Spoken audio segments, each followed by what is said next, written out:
ഈശോയിൽ പ്രിയം നിറഞ്ഞവരെ, ബൈബിൾ പഠന പാരായണത്തിൻ്റെ 125-ാം ദിനത്തിലേക്ക് നിങ്ങളെ സ്വാഗതം ചെയ്യുന്നു. ഇന്നത്തെ ദിനത്തിൽ ബൈബിൾ പഠന പാരായണത്തിനായി നമ്മൾ എടുക്കുന്ന വചനഭാഗം സാമുവേലിൻ്റെ 2-ാം പുസ്തകം 6ഉം 7ഉം അധ്യായങ്ങളും, ദിനവൃത്താന്തം 1-ാം പുസ്തകം 9-ാം അധ്യായവും 89-ാം സങ്കീർത്തനവുമാണ്. 2 സാമുവേൽ 6-ാം അധ്യായത്തിൽ കർത്താവിൻ്റെ പേടകം ദാവീദിൻ്റെ നഗരത്തിലേക്ക് കൊണ്ടുവരുമ്പോൾ ഉണ്ടാകുന്ന സംഭവങ്ങളെ വിവരിക്കുന്നു. ദാവീദും ഇസ്രായേൽ ജനവും വളരെയധികം ആഘോഷത്തോടും ആർപ്പുവിളികളോടും കിന്നരവും വീണയും കൈത്താളവും ഇട്ടി നൃത്തം ചെയ്താണ് കർത്താവിൻ്റെ പേടകത്തെ നഗരത്തിലേക്ക് കൊണ്ടുവരുന്നത്. പേടകം കൊണ്ടുവരുന്നതിനിടയിൽ ഉസ്സ അനാദരമായി പേടകത്തിന് നേരെ കൈനീട്ടിയത് കൊണ്ട് പേടകത്തിനരികിൽ തന്നെ അവൻ മരിച്ചു വീണു. ഇത് കണ്ട് ദാവീദ് ഭയപ്പെട്ട് കർത്താവിൻ്റെ പേടകം നഗരത്തിലേക്ക് കൊണ്ടുവരണമോ എന്ന് സംശയിച്ച് ഹിത്യനായ ഓബദ് ഏദോമിൻ്റെ വീട്ടിൽ സ്ഥാപിച്ചു. കർത്താവിൻ്റെ പേടകം ഓബദ് ഏദോമിൻ്റെ വീട്ടിൽ ആയിരുന്ന ദിനങ്ങളിലെല്ലാം കർത്താവ് അവനെയും കുടുംബത്തെയും ധാരാളമായി അനുഗ്രഹിച്ചു. ഇതറിഞ്ഞ് ദാവീദ് വീണ്ടും സന്തോഷത്തോടെ ദൈവത്തിൻ്റെ പേടകം ദാവീദിൻ്റെ നഗരത്തിലേക്ക് കൊണ്ടുവരുന്നു. ദാവീദ് പ്രത്യേകം നിർമ്മിച്ചിരുന്ന കൂടാരത്തിനുള്ളിൽ കർത്താവിൻ്റെ പേടകം സ്ഥാപിച്ചു. കർത്താവിൻ്റെ പേടകത്തിന് മുമ്പിൽ ദാവീദും ഇസ്രായേൽ ജനങ്ങളും ആഘോഷത്തോടെ ആർത്തു വിളിച്ച് ആനന്ദ നൃത്തം ചെയ്തു. എന്നാൽ ദാവീദിൻ്റെ ഈ ആനന്ദ നൃത്തം ദാവീദിൻ്റെ ഭാര്യയും സാവൂളിൻ്റെ മകളുമായ മിഖാലിന് ഇഷ്ടപ്പെട്ടില്ല. മാത്രമല്ല, ദാവീദിനെ പരിഹസിക്കുകയും ചെയ്തു.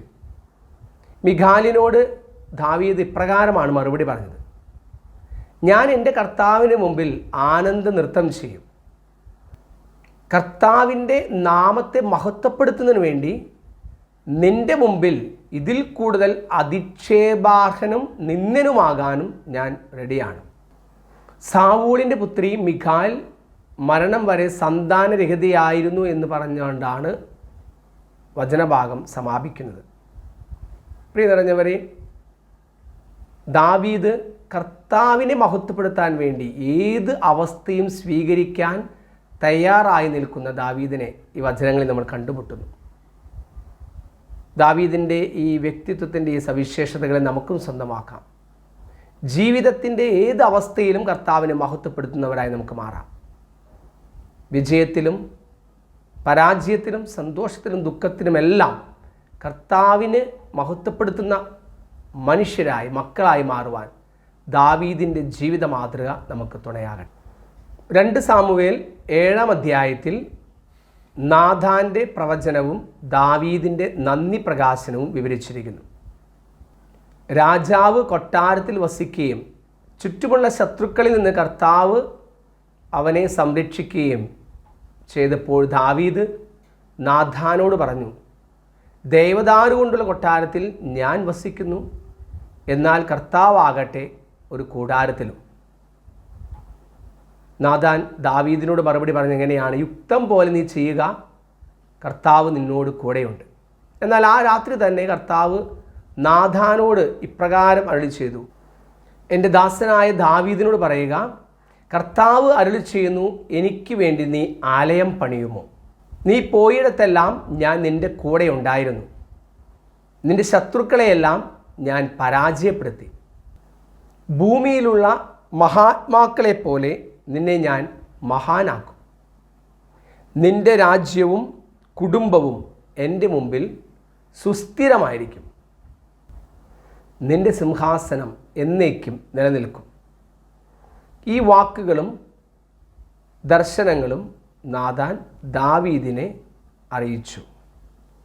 അപ്പോൾ ദാവീദ് രാജാവ് കൂടാരത്തിനകത്ത് ചെന്ന് കർത്താവിൻ്റെ വാഗ്ദാനങ്ങളെ നന്ദിയോടെ അനുസ്മരിച്ച് കർത്താവിനോട് ഇങ്ങനെ പ്രാർത്ഥിച്ചു: കർത്താവിൻ്റെ നാമം എന്നേക്കും മഹത്വപ്പെടട്ടെ.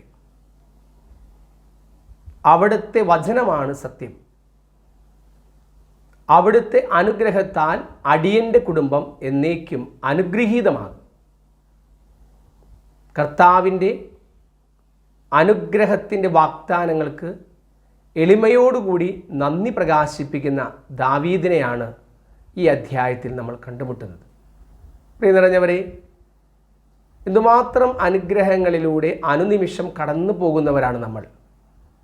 ദാവീദിനെ പോലെ എളിമയോടെ എപ്പോഴും കർത്താവിന് നന്ദി പ്രകാശിപ്പിച്ചുകൊണ്ടുള്ള ഒരു ജീവിതം കാഴ്ചവെക്കുവാൻ നമുക്ക് പരിശ്രമിക്കാം.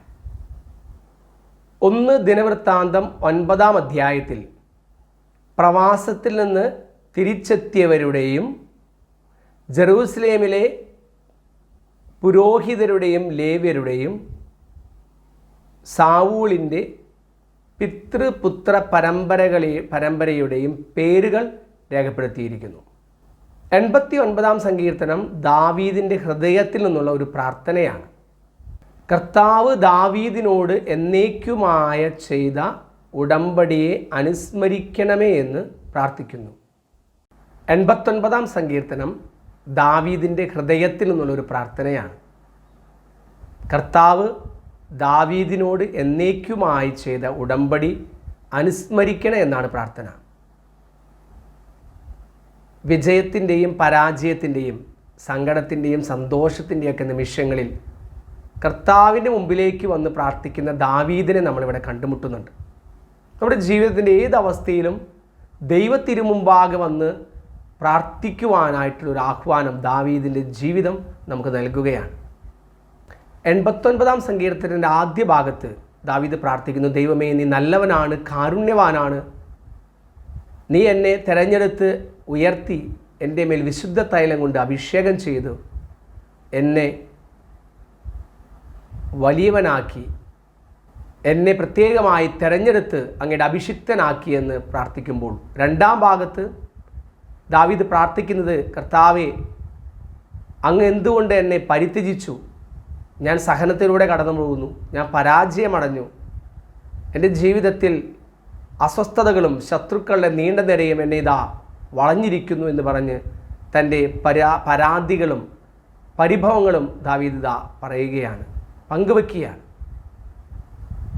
ഈ പരാജയത്തിൻ്റെയും വിജയത്തിൻ്റെയും നിമിഷങ്ങളിലെല്ലാം ദാവീദ് അവസാനത്തെ വാക്കുകളിൽ, ഈ സങ്കീർത്തനത്തിൻ്റെ അവസാന വാക്യങ്ങൾ കാണുന്നുണ്ട്, എന്ത് കാര്യമാണെങ്കിലും ഏതെല്ലാം കാര്യങ്ങളിലും കർത്താവ് എന്നേക്കും വാഴ്ത്തപ്പെട്ടവനാകട്ടെ എന്ന് പറയുന്ന ദാവീദിനെ, എന്ന് പ്രകീർത്തിക്കുന്ന ദാവീദിനെയാണ് 89-ാം സങ്കീർത്തനത്തിൽ നമ്മൾ കാണുന്നത്. ജീവിതത്തിൻ്റെ ഏത് അവസ്ഥകളിലും കർത്താവിന് മുമ്പിൽ സത്യസന്ധതയോടുകൂടി വ്യാപരിക്കുന്ന ദാവീദിൻ്റെ ജീവിത മാതൃക നമ്മുടെ ജീവിതത്തിലേക്ക് നമുക്ക് സ്വീകരിക്കാം. ദൈവം നിങ്ങളെ സമൃദ്ധമായി അനുഗ്രഹിക്കട്ടെ. അധ്യായം 6. ദാവീദ് വീണ്ടും ഇസ്രായേലിലെ സമർത്ഥരായ 30,000 യോദ്ധാക്കളെ ഒരുമിച്ച് കൂട്ടി. അവൻ അവരോടൊപ്പമുള്ള സകല ജനത്തോടും കൂടി കെരൂബുകൾക്കിടയിൽ സിംഹാസനസ്ഥനായിരിക്കുന്ന സൈന്യങ്ങളുടെ കർത്താവിന്റെ നാമം ധരിക്കുന്ന ദൈവത്തിന്റെ പേടകം ബാലേയൂദായിൽ നിന്ന് കൊണ്ടുവരുന്നതിന് പുറപ്പെട്ടു. അവർ ദൈവത്തിന്റെ പേടകം ഒരു പുതിയ കാളവണ്ടിയിൽ കയറ്റി മലയിലുള്ള അബീനാദാബിന്റെ വീട്ടിൽ നിന്ന് കൊണ്ടുവന്നു. അബീനാദാബിന്റെ പുത്രന്മാരായ ഉസായും അഹിയോയുമാണ് ദൈവത്തിന്റെ പേടകമിരുന്ന വണ്ടി തെളിച്ചത്. അഹിയോ പേടകത്തിനു മുൻപേ നടന്നു. ദാവീദും ഇസ്രായേൽ ഭവനവും സന്തോഷത്തോടും സർവശക്തിയോടും കൂടി കിന്നരം, വീണ, ചെണ്ട, മുരജം, കൈത്താളം എന്നിവ ഉപയോഗിച്ച് കർത്താവിന്റെ മുൻപിൽ പാട്ടുപാടി നൃത്തം ചെയ്തു. അവർ നാക്കോന്റെ മെതിക്കളത്തിലെത്തിയപ്പോൾ കാള വിരണ്ടതുകൊണ്ട് ഉസ്സ കൈനീട്ടി ദൈവത്തിന്റെ പേടകത്തെ പിടിച്ചു. കർത്താവിന്റെ കോപം ഉസ്സായ്ക്കെതിരെ ജ്വലിച്ചു. അനാദരമായി പേടകത്തിന് നേരെ കൈനീട്ടിയതുകൊണ്ട് ദൈവം അവനെ കൊന്നുകളഞ്ഞു. അവൻ ദൈവത്തിന്റെ പേടകത്തിനരികെ മരിച്ചു വീണു. കർത്താവ് ക്രുദ്ധനായി ഉസ്സായെ കൊന്നത് നിമിത്തം ദാവീദ് കോപിച്ചു. ആ സ്ഥലത്തിന് ഇന്നുവരെ പേരസുസ എന്ന് പേർ വിളിക്കുന്നു. അന്ന് ദാവീദിന് കർത്താവിനോട് ഭയം തോന്നി. കർത്താവിന്റെ പേടകം എന്റെ അടുത്ത് കൊണ്ടുവന്നാൽ എന്ത് സംഭവിക്കും എന്ന് അവൻ ചിന്തിച്ചു. പേടകം ദാവീദിന്റെ നഗരത്തിലേക്ക് കൊണ്ടുവരാൻ അവന് മനസ്സ് വന്നില്ല. ദാവീദ് അത് ഹിത്യനായ ഓബദ്-ഏദോമിന്റെ വീട്ടിൽ സ്ഥാപിച്ചു. കർത്താവിന്റെ പേടകം അവിടെ 3 മാസം ഇരുന്നു. കർത്താവ് ഓബദേദോമിനെയും കുടുംബത്തെയും അനുഗ്രഹിച്ചു. ദൈവത്തിന്റെ പേടകം നിമിത്തം കർത്താവ് ഓബദേദോമിന്റെ കുടുംബത്തെയും അവനുള്ള സകലത്തെയും അനുഗ്രഹിച്ചു എന്ന് ദാവീദ് അറിഞ്ഞു. അതുകൊണ്ട് ദാവീദ് ദൈവത്തിന്റെ പേടകം അവിടെ നിന്ന് ദാവീദിന്റെ നഗരത്തിലേക്ക് സന്തോഷപൂർവ്വം കൊണ്ടുവന്നു. കർത്താവിന്റെ പേടകം വഹിച്ചിരുന്നവർ 6 ചുവട് നടന്നപ്പോൾ അവൻ ഒരു കാളയെയും തടിച്ച കിടാവിനെയും ബലികഴിച്ചു. ദാവീദ് കർത്താവിന്റെ മുൻപാകെ സർവശക്തിയോടും കൂടെ നൃത്തം ചെയ്തു. ചണനൂൽ കൊണ്ടുള്ള ഒരു അരക്കച്ച മാത്രമേ അവൻ ധരിച്ചിരുന്നുള്ളൂ. അങ്ങനെ ദാവീദും ഇസ്രായേൽ ഭവനവും ആർപ്പ് വിളിച്ചും കാഹളം മുഴക്കിയും കർത്താവിന്റെ പേടകം കൊണ്ടുവന്നു. കർത്താവിന്റെ പേടകം ദാവീദിന്റെ നഗരത്തിലേക്ക് പ്രവേശിക്കുമ്പോൾ സാവൂളിന്റെ മകൾ മിഖാൽ ജനലിൽ കൂടി നോക്കി. ദാവീദ് രാജാവ് കർത്താവിന്റെ മുൻപിൽ തുള്ളിച്ചാടി നൃത്തം വയ്ക്കുന്നത് കണ്ടു. അവൾക്ക് നിന്ന തോന്നി. അവർ കർത്താവിന്റെ പേടകം കൊണ്ടുവന്ന് ദാവീദ് പ്രത്യേകം നിർമ്മിച്ചിരുന്ന കൂടാരത്തിനുള്ളിൽ അതിന്റെ സ്ഥാനത്ത് പ്രതിഷ്ഠിച്ചു. ദാവീദ് കർത്താവിന്റെ മുൻപിൽ ദഹനബലികളും സമാധാന ബലികളും അർപ്പിച്ചു. അർപ്പണം കഴിഞ്ഞപ്പോൾ ദാവീദ് സൈന്യങ്ങളുടെ കർത്താവിന്റെ നാമത്തിൽ ജനങ്ങളെ അനുഗ്രഹിച്ചു. സ്ത്രീ പുരുഷ ഭേദമന്യേ ഇസ്രായേൽ സമൂഹത്തിന് മുഴുവൻ ആളൊന്നിന് ഒരപ്പവും 1 കഷണം മാംസവും 1 മുന്തിരിയടയും വീതം വിതരണം ചെയ്തു. പിന്നെ ജനം വീട്ടിലേക്ക് മടങ്ങി. തന്റെ കുടുംബത്തെ അനുഗ്രഹിക്കാൻ ദാവീദ് മടങ്ങിച്ചെന്നു. സാവൂളിന്റെ മകൾ മിഖാൽ ഇറങ്ങിവന്ന് അവനോട് പറഞ്ഞു, ഇസ്രായേലിന്റെ രാജാവ് ഇന്ന് തന്നെ എത്ര പ്രശസ്തനാക്കിയിരിക്കുന്നു. തന്റെ ദാസന്മാരുടെ സ്ത്രീകളുടെ മുൻപിൽ ആഭാസനെ പോലെ നിർലജ്ജം അവൻ നഗ്നത പ്രദർശിപ്പിച്ചില്ലേ? ദാവീദ് മിഖാലിനോട് പറഞ്ഞു, നിന്റെ പിതാവിനും കുടുംബത്തിനും മേൽ കർത്താവിന്റെ ജനമായ ഇസ്രായേലിന് രാജാവായി നിയമിക്കുന്നതിന് എന്നെ തിരഞ്ഞെടുത്ത കർത്താവിന്റെ മുൻപാകെയാണ് ഞാൻ നൃത്തം ചെയ്തത്. കർത്താവിന്റെ മുൻപിൽ ഞാൻ ആനന്ദ നൃത്തം ചെയ്യും. അതെ, കർത്താവിന്റെ മഹത്വത്തിന് ഞാൻ നിന്റെ മുൻപിൽ ഇതിൽ കൂടുതൽ അധിക്ഷേപാർഹനും നിന്ദിനുമാകും. എന്നാൽ നീ പറഞ്ഞ ആ പെൺകുട്ടികൾ ഇത് നിമിത്തം എന്നെ ബഹുമാനിക്കും. സാവൂളിന്റെ പുത്രി മിഖാൽ മരണം വരെയും സന്താനരഹിതയായിരുന്നു. അധ്യായം 7. രാജാവ് കൊട്ടാരത്തിൽ വസിക്കുകയും ചുറ്റുമുള്ള ശത്രുക്കളിൽ നിന്ന് കർത്താവ് അവന് സ്വസ്ഥത നൽകുകയും ചെയ്തു. അപ്പോൾ അവൻ നാഥാൻ പ്രവാചകനോട് പറഞ്ഞു, നോക്കൂ, ദേവദാരു കൊണ്ടുള്ള കൊട്ടാരത്തിൽ ഞാൻ വസിക്കുന്നു.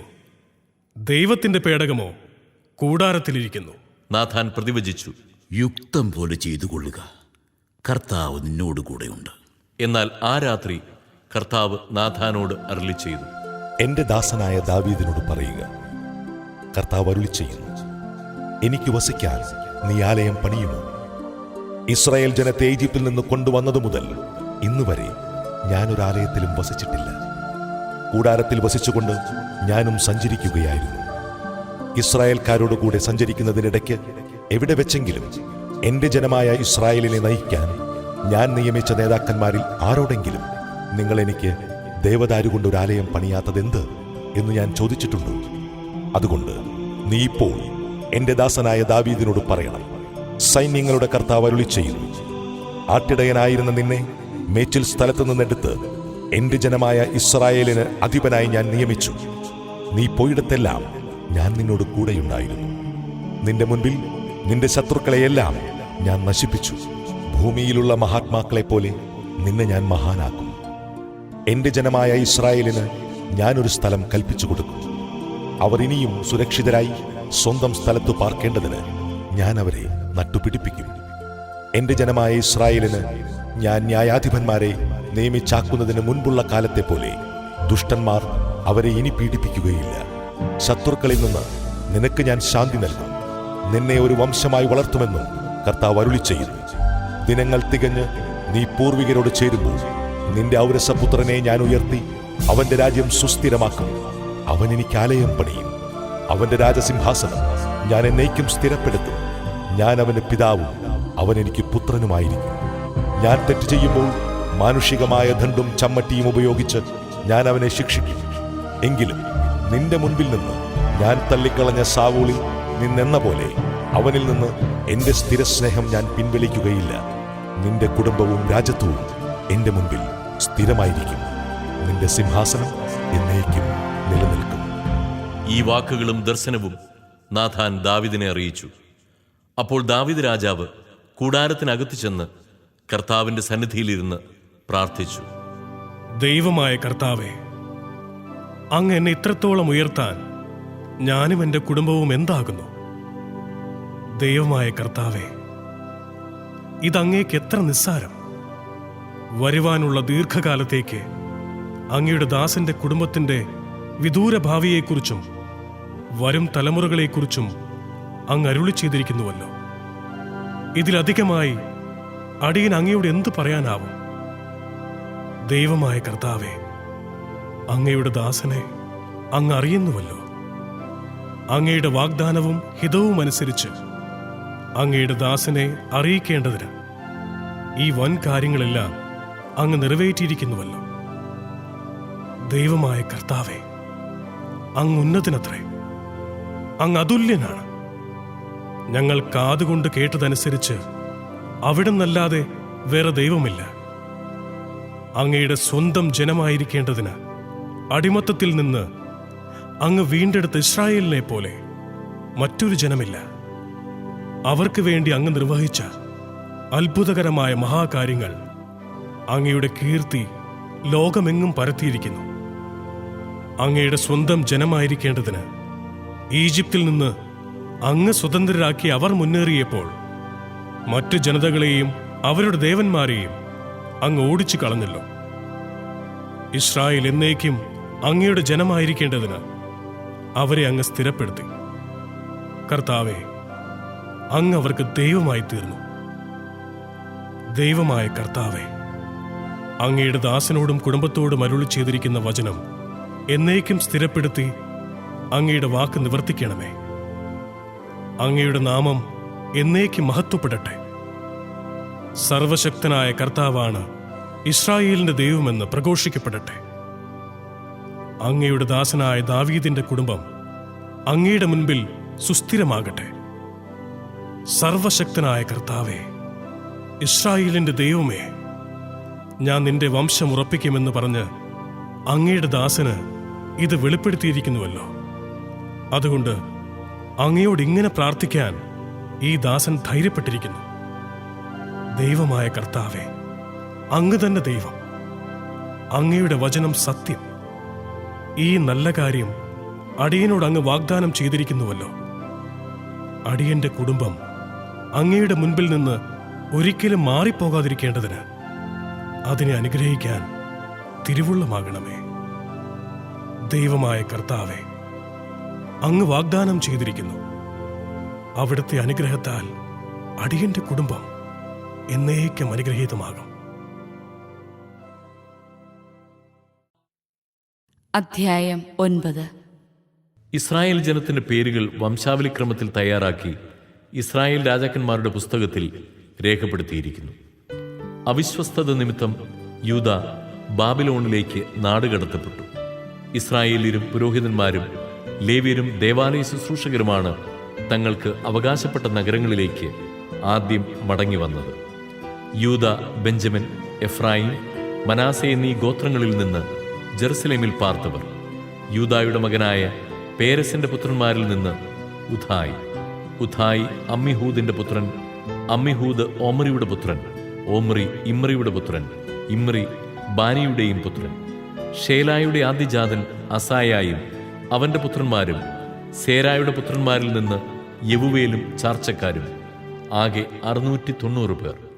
ബെഞ്ചമിൻ ഗോത്രത്തിൽ നിന്ന് ഹസേനുവായുടെ മകൻ ഒദാവിയായുടെ മകനായ മെഷുല്ലാമിന്റെ മകൾ സല്ലു, യെറോഹാമിന്റെ മകൻ ഇബ്നെയ, മിക്രിയുടെ മകനായ ഉസിയുടെ മകൻ ഏല, ഇബിനിയായുടെ മകനായ റവുവേലിന്റെ മകൻ ഷഫാത്തിയായുടെ മകനായ മെഷുല്ലാം. ആകെ 956 പേർ. ഇവർ കുടുംബത്തലവന്മാരായിരുന്നു. പുരോഹിതന്മാരിൽ യദായ, യഹോയാറിബ്, യാഖീൻ. ദേവാലയത്തിലെ പ്രധാന സേവകനായ അസറിയ ഹിൽക്കിയായുടെ പുത്രൻ, ഹിൽക്കിയ മിഷുല്ലാമിന്റെ പുത്രൻ.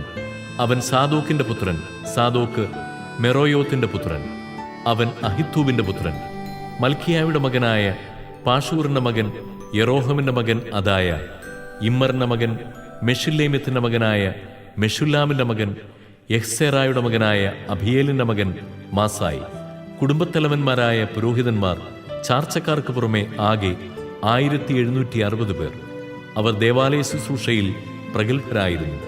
ലേവ്യരിൽ നിന്ന് മെറാറി മക്കളിൽ അഷാബിയായുടെ മകൻ അസ്രിക്കാമിന്റെ മകനായ ഹഷൂബിന്റെ മകൻ ഷെമായ, ബക്ബാക്കർ, ഹേരഷ്, ഗലാൽ, ആസാഫിന്റെ മകൻ സിക്രിയുടെ മകനായ മിഖായുടെ മകൻ മത്താനിയ, യദുഥൂനിന്റെ മകൻ ഗലാലിന്റെ മകനായ ഷമായായുടെ മകൻ ഒബാദിയ, നെതോഫാത്യരുടെ ഗ്രാമങ്ങളിൽ പാർത്തിരുന്ന എൽക്കാനായുടെ മകനായ ആസായുടെ മകൻ ബറഖിയ, ഷല്ലൂം, അക്കൂബ്, തൽമോൻ, അഹിമാൻ എന്നിവരും അവരുടെ ചാർച്ചക്കാരും വാതിൽ കാവൽക്കാരായിരുന്നു. ഷെല്ലുമായിരുന്നു പ്രമുഖൻ. ഇവർ രാജാവിന്റെ കിഴക്കേ കവാടത്തിൽ ഇന്നും കാവൽ നിൽക്കുന്നു. ലേവ്യരുടെ പാളയത്തിലെ വാതിൽ കാവൽക്കാർ ഇവരായിരുന്നു: കോറഹിന്റെ മകൻ എബിയാസാഫിന്റെ മകനായ കോറയുടെ മകൻ ഷല്ലൂമും ചാർച്ചക്കാരായ കൊറാഹിരും തങ്ങളുടെ പിതാക്കന്മാരെ പോലെ കൂടാരവാതിലിന്റെ കാവൽക്കാരും ശുശ്രൂഷയുടെ മേൽനോട്ടക്കാരുമായിരുന്നു. എലയാസറിന്റെ മകനായ ഫിനെഹസ് ആയിരുന്നു പണ്ട് അവരുടെ അധിപൻ. കർത്താവ് അവനോടുകൂടി ഉണ്ടായിരുന്നു. മെഷലേമിയായുടെ മകൻ സഖറിയ ആയിരുന്നു സമാഗമ കൂടാരവാതിലിന്റെ കാവൽക്കാരൻ. വാതിൽ കാവൽക്കാരനായി നിയോഗിക്കപ്പെട്ടവർ ആകെ 212 പേർ. അവരുടെ പേരുകൾ വംശാവലിക്രമത്തിൽ അവരുടെ ഗ്രാമങ്ങളിൽ സൂക്ഷിച്ചിട്ടുണ്ട്. ദാവീദും ദീർഘദർശിയായ സാമുവേലും ആണ് അവരെ നിയമിച്ചത്. അങ്ങനെ അവരും പുത്രന്മാരും ദേവാലയത്തിന്റെ, കർത്താവിന്റെ കൂടാരത്തിന്റെ വാതിൽ കാവൽക്കാരായി. 4 വശത്തും കിഴക്കും പടിഞ്ഞാറും വടക്കും തെക്കും കാവൽക്കാരുണ്ടായിരുന്നു. ഗ്രാമങ്ങളിൽ താമസിച്ചിരുന്ന അവരുടെ ചാർച്ചക്കാർ തവണ വെച്ച് 7 ദിവസം വീതം അവരെ ശുശ്രൂഷയിൽ സഹായിച്ചു. വാതിൽ കാവൽക്കാരുടെ നായകന്മാരായ 4 ലേവ്യരും ദേവാലയത്തിലെ അറകളുടെയും നിക്ഷേപങ്ങളുടെയും സൂക്ഷിപ്പുകാരുമായിരുന്നു. കാവൽ നിൽക്കുന്നതും പ്രഭാതത്തിൽ വാതിൽ തുറക്കുന്നതും അവരുടെ കടമയായിരുന്നതിനാൽ അവർ ദേവാലയത്തിനു ചുറ്റും പാർത്തുവന്നു. ഇവരിൽ ചിലർ ശുശ്രൂഷയ്ക്കുള്ള ഉപകരണങ്ങളുടെ സൂക്ഷിപ്പുകാരായിരുന്നു. അവ പുറത്തു കൊണ്ടുപോവുകയും അകത്ത് കൊണ്ടുവരികയും ചെയ്യുമ്പോൾ എണ്ണി തിട്ടപ്പെടുത്തേണ്ടിയിരുന്നു. മറ്റു ചിലർ വിശുദ്ധ സ്ഥലത്തെ സജ്ജീകരണങ്ങളുടെയും വിശുദ്ധ പാത്രങ്ങളുടെയും മേൽനോട്ടം വഹിച്ചു.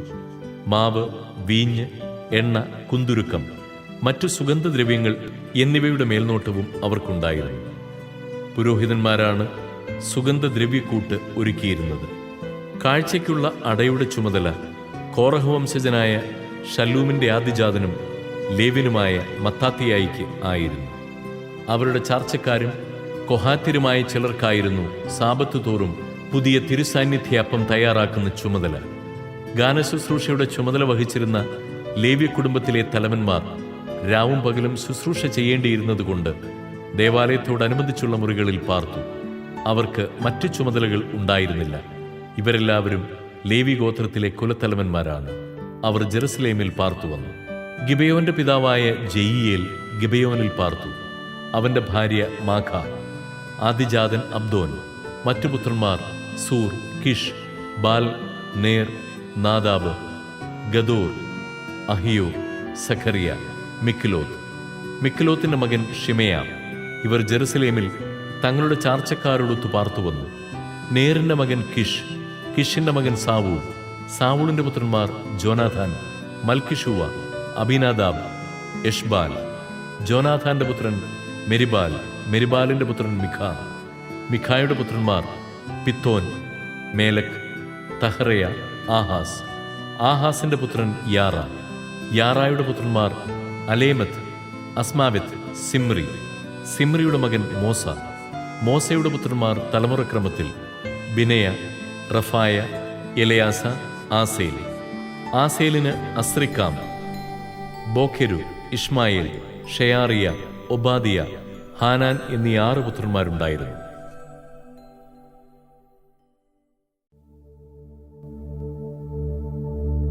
രാജകീയ സിംഹാസനത്തിന്റെ ദുരന്തം വരച്ചു കാട്ടുന്നതാണ് 89-ാം സങ്കീർത്തനം.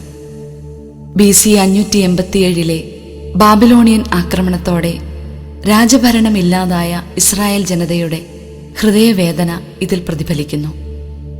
ദാവീദിന്റെ പുത്രൻ ക്രിസ്തുവിലേക്ക് ഏവരുടെയും ശ്രദ്ധ നിഗൂഢമായി ക്ഷണിക്കുന്നതാണ് ഈ സങ്കീർത്തനം.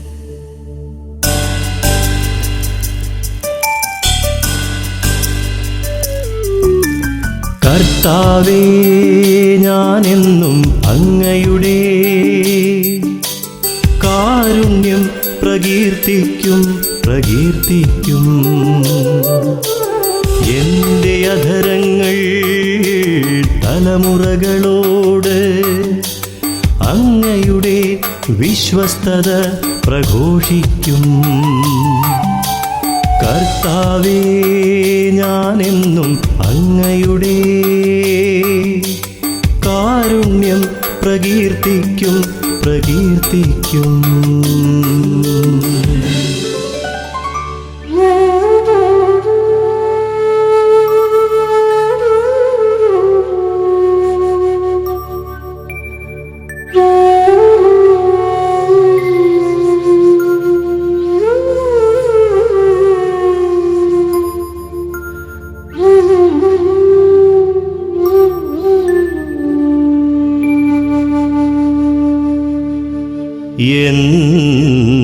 എന്തെന്നാൽ അങ്ങയുടെ കൃപ എന്നേക്കും നിലനിൽക്കുന്നു.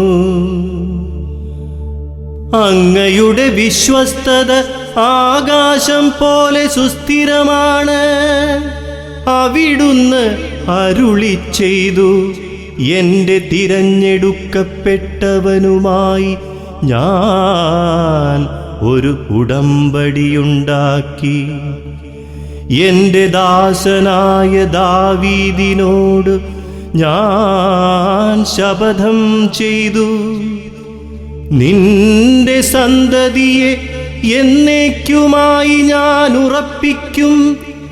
നിന്റെ സിംഹാസനം തലമുറകളോളം ഞാൻ നിലനിർത്തും. കർത്താവേ, ആകാശം അങ്ങയുടെ അത്ഭുതങ്ങളെ സ്തുതിക്കട്ടെ. നീതിമാന്മാരുടെ സമൂഹത്തിൽ അങ്ങയുടെ വിശ്വസ്തത പ്രകീർത്തിക്കപ്പെടട്ടെ. കർത്താവിനു സമനായി സ്വർഗത്തിലാരുണ്ട്?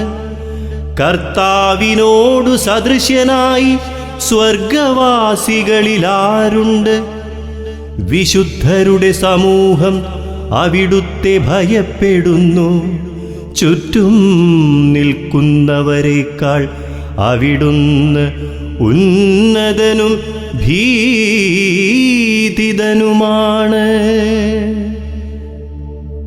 സൈന്യങ്ങളുടെ ദൈവമായ കർത്താവേ, വിശ്വസ്തത ധരിച്ചിരിക്കുന്ന അങ്ങയെപ്പോലെ ബലവാനായി ആരുണ്ട്?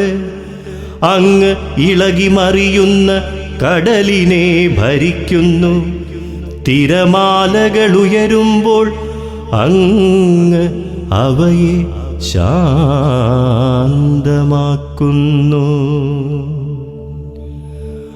അങ്ങു റാഹാബിനെ ശവശരീരമെന്ന പോലെ തകർത്തു. കരുത്തുറ്റ കരം കൊണ്ട് അങ്ങു ശത്രുക്കളെ ചിതറിച്ചു. ആകാശം അങ്ങയുടേതാണ്, ഭൂമിയും അങ്ങയുടേതു തന്നെ. ലോകവും അതിലുള്ള സകലതും അങ്ങാണു സ്ഥാപിച്ചത്. ദക്ഷിണോത്തര ദിക്കുകളെ അങ്ങു സൃഷ്ടിച്ചു. താബോറും ഹെർമോനും അങ്ങയുടെ നാമത്തെ ആഹ്ലാദത്തോടെ പുകഴ്ത്തുന്നു. അങ്ങയുടെ ഭുജം ശക്തിയുള്ളതാണ്, അങ്ങയുടെ കരം കരുത്തുറ്റതാണ്. അങ്ങു വലത്തുകൈ ഉയർത്തിയിരിക്കുന്നു. നീതിയിലും ന്യായത്തിലും അങ്ങു സിംഹാസനം ഉറപ്പിച്ചിരിക്കുന്നു. കാരുണ്യവും വിശ്വസ്തതയും അങ്ങയുടെ മുൻപേ നീങ്ങുന്നു. ഉത്സവഘോഷത്താൽ അങ്ങയെ സ്തുതിക്കുന്നവർ ഭാഗ്യവാന്മാർ. കർത്താവേ, അവർ അങ്ങയുടെ മുഖത്തിൻ്റെ പ്രകാശത്തിൽ നടക്കുന്നു. അവർ നിത്യം അങ്ങയുടെ നാമത്തിൽ ആനന്ദിക്കുന്നു. അങ്ങയുടെ നീതിയെ പുകഴ്ത്തുന്നു. അങ്ങാണ് അവരുടെ ശക്തിയും മഹത്വവും. അങ്ങയുടെ പ്രസാദം കൊണ്ടാണ് ഞങ്ങളുടെ കൊമ്പ് ഉയർന്നു നിൽക്കുന്നത്. കർത്താവാണ് ഞങ്ങളുടെ പരിച. ഇസ്രായേലിൻ്റെ പരിശുദ്ധനാണ് ഞങ്ങളുടെ രാജാവ്. പണ്ട് ഒരു ദർശനത്തിൽ അവിടുന്നു തൻ്റെ വിശ്വസ്തനോട് അരുളിച്ചെയ്തു, ശക്തനായ ഒരുവനെ ഞാൻ കിരീടമണിയിച്ചു. ഒരുവനെ ഞാൻ ജനത്തിൽ നിന്നു തിരഞ്ഞെടുത്ത് ഉയർത്തി. ഞാൻ എൻ്റെ ദാസനായ ദാവീദിനെ കണ്ടെത്തി. വിശുദ്ധ തൈലം കൊണ്ടു ഞാൻ അവനെ അഭിഷേകം ചെയ്തു. എൻ്റെ കൈ എന്നും അവനോടൊത്തുണ്ടായിരിക്കും. എൻ്റെ ഭുജം അവനു ശക്തി നൽകും. ശത്രു അവനെ തോൽപ്പിക്കുകയില്ല. ദുഷ്ടൻ അവൻ്റെ മേൽ പ്രാബല്യം നേടുകയില്ല. അവൻ്റെ ശത്രുവിനെ അവൻ്റെ മുൻപിൽ വെച്ചു തന്നെ ഞാൻ തകർക്കും. അവൻ്റെ വൈരികളെ ഞാൻ നിലം പതിപ്പിക്കും. എൻ്റെ വിശ്വസ്തതയും കാരുണ്യവും അവനോടുകൂടെ ഉണ്ടായിരിക്കും. എൻ്റെ നാമത്തിൽ അവൻ ശിരസ്സുയർത്തി നിൽക്കും. ഞാൻ അവൻ്റെ അധികാരം സമുദ്രത്തിന്മേലും അവൻ്റെ ആധിപത്യം നദികളുടെ മേലും വ്യാപിപ്പിക്കും. അവൻ എന്നോട്, എൻ്റെ പിതാവും എൻ്റെ ദൈവവും എൻ്റെ രക്ഷാശിലയും അവിടുന്നാണ് എന്ന് ഉച്ചത്തിൽ ഉദ്ഘോഷിക്കും. ഞാനവനെ എൻ്റെ ആദ്യജാതനും ഭൂമിയിലെ രാജാക്കന്മാരിൽ അത്യുന്നതനുമാക്കും. എൻ്റെ കരുണ എപ്പോഴും അവൻ്റെ മേലുണ്ടായിരിക്കും. അവനോടുള്ള എൻ്റെ ഉടമ്പടി അചഞ്ചലമായി നിലനിൽക്കും. ഞാൻ അവൻ്റെ വംശത്തെ ശാശ്വതമാക്കും. അവൻ്റെ സിംഹാസനം ആകാശമുള്ളിടത്തോളം കാലം നിലനിൽക്കും.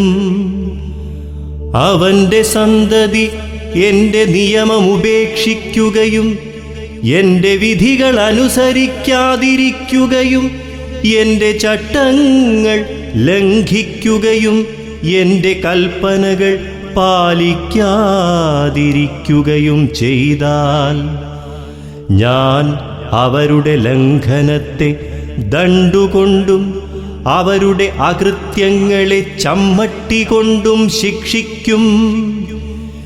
എന്നാലും ഞാൻ എൻ്റെ കാരുണ്യം അവനിൽ നിന്നു പിൻവലിക്കുകയില്ല. എൻ്റെ വിശ്വസ്തതയ്ക്കു ഭംഗം വരുത്തുകയില്ല. ഞാൻ എൻ്റെ ഉടമ്പടി ലംഘിക്കുകയില്ല. ഞാൻ ഉച്ചരിച്ച വാക്കിനു വ്യത്യാസം വരുത്തുകയില്ല. ഞാൻ എന്നേക്കുമായി എൻ്റെ പരിശുദ്ധിയെ കൊണ്ടു ശപഥം ചെയ്തു. ദാവീദിനോടു ഞാൻ വ്യാജം പറയുകയില്ല. അവൻ്റെ വംശം ശാശ്വതമായും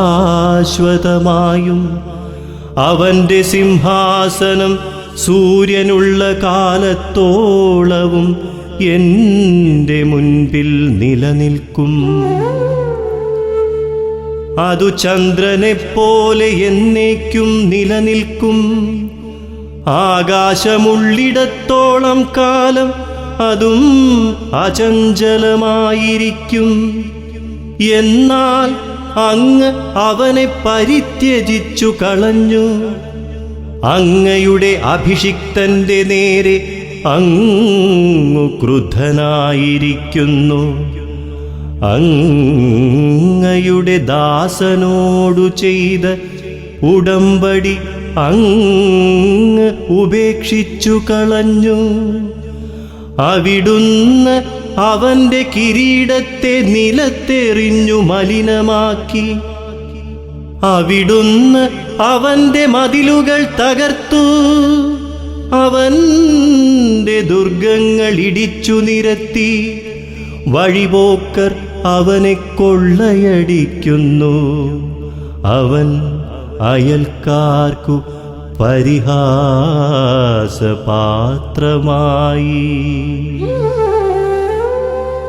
അങ്ങ് അവന്റെ വൈരികളുടെ വലത്തുകൈ ഉയർത്തി. അവന്റെ സകല ശത്രുക്കളെയും സന്തോഷിപ്പിച്ചു.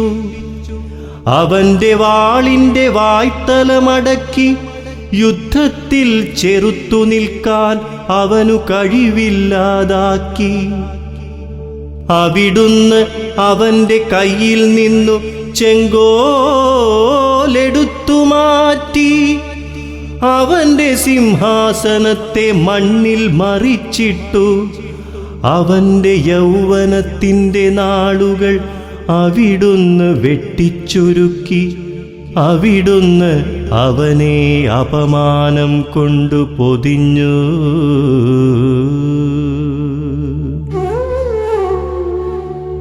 കർത്താവേ, ഇത് എത്ര നാളത്തേക്ക്? അങ്ങ് എന്നേക്കും മറഞ്ഞിരിക്കുമോ? അങ്ങയുടെ ക്രോധം എത്ര കാലം അഗ്നി പോലെ ജ്വലിക്കും? കർത്താവേ, എത്ര ഹ്രസ്വമാണ് ആയുസ്സെന്നും എത്ര വ്യർത്ഥമാണ് അങ്ങു സൃഷ്ടിച്ച മർത്യജീവിതമെന്നും ഓർക്കണമേ. മരണം കാണാതെ ജീവിക്കാൻ കഴിയുന്ന മനുഷ്യനുണ്ടോ? ജീവനെ പാതാളത്തിൻ്റെ പിടിയിൽ നിന്നു വിടുവിക്കാൻ ആർക്കു കഴിയും? കർത്താവേ, അങ്ങയുടെ പൂർവസ്നേഹമെവിടെ? വിശ്വസ്തനായ അങ്ങ് ദാവീദിനോടു ചെയ്ത ശപഥമെവിടെ? കർത്താവേ, അങ്ങയുടെ ദാസൻ എത്ര നിന്ദിക്കപ്പെടുന്നെന്ന് ഓർക്കണമേ. ജനതകളുടെ പരിഹാസശരം ഞാൻ നെഞ്ചിലേൽക്കുന്നു. കർത്താവേ, അങ്ങയുടെ ശത്രുക്കൾ അവനെ നിന്ദിക്കുന്നു. അങ്ങയുടെ അഭിഷിക്തന്റെ പിൻഗാമികളെ അവർ പരിഹസിക്കുന്നു. കർത്താവ് എന്നേക്കും വാഴ്ത്തപ്പെടട്ടെ. ആമേൻ.